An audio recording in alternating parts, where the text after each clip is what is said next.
Every year, about 1,200 people die by motorized vehicles. That's 3 people dying every day by a motorized vehicle. Now you might be thinking that's only 3 people, and that people die all the time. But what we should be saying is how many people are affected. How many people have to go to funerals. How many people cry and sob for their missed family members. Let's first start with the factors that contribute to an accident. It is rare for an accident to happen due to one cause. Vehicle factors is the quality of the vehicle that affect the driver when driving, such as worn out tires and tire pressure. Road factors is the factors on the road that affect the driver, such as potholes and cracks in the roads. Human factors is the things that disturbs us from driving, such as tiredness and awareness. The time when vehicle factors was a cause for an accident is only present in 5 to 10 accidents. The time when road factors is a cause is present in 10 to 20% of accidents.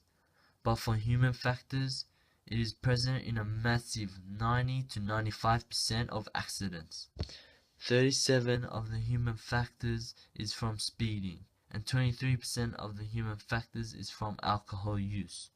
From this, we can say that without a doubt that Australia's biggest road killer is speeding. Ihsan would now talk about speeding, as I would continue after him talking about alcohol and drug use while driving. Speeding is a very serious matter and a cause for a lot of deaths on the roads. As drivers drive above the speed limits, speeding has a major impact on risks of being involved in a car accident. Speeding decreases the amount of time the driver has to react with any hazards which may or may not be in control of the driver. A great number of Australians lose their lives on the roads every year.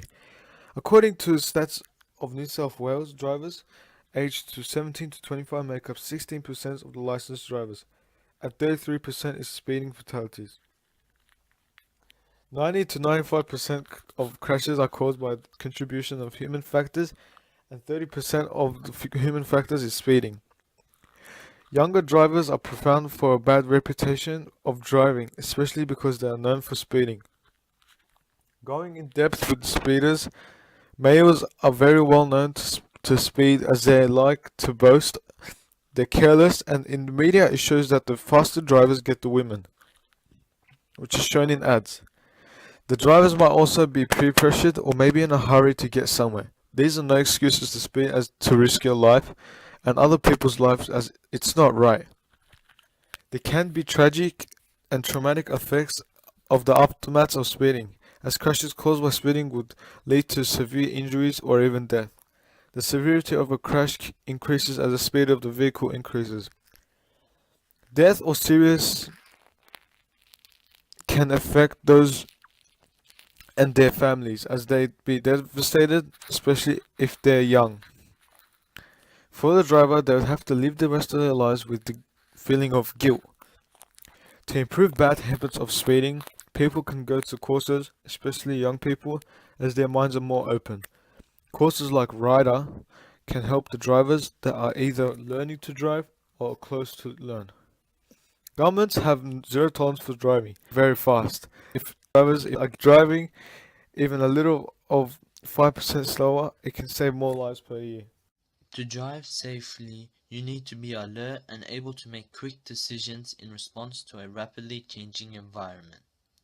Alcohol and other drugs alter the normal function of the brain and body and interfere with even the most experienced drivers. While different drugs can have varying effects on a driver, any drug that slows down your responses, speeds up your central nervous system, or changes the way you see things can seriously affect your driving. When a combination of drugs is taken before driving, the effects are significantly more unpredictable and dangerous. Alcohol's damaging effects on the brain. Some of the effects are difficulty walking, blurred vision, slurred speech, slowed reaction times, and impaired memory. Research also suggests that young people who drive under the influence of drugs are also more likely to engage in other dangerous driving habits, such as talking on mobile phones or sending and receiving text messages.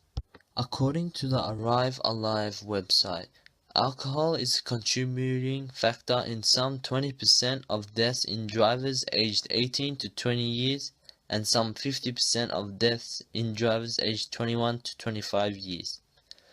I have displayed it on the chart here. As you can see, half the crashes of 21 to 25-year-olds were because they were under the influence of alcohol. How to lessen the death tolls due to alcohol. If the age restriction was higher, there would be a less number of uneducated individuals driving. Lowering the alcohol limit would save heaps of lives, as the study was conducted in the Monash University Accident Research Center. An increased number of random breath testers, as it would check up more on people. Higher fines to pay, and media campaigns going against drink driving. I believe that we Australians could be saving lives if we all do the right thing and go along the rules.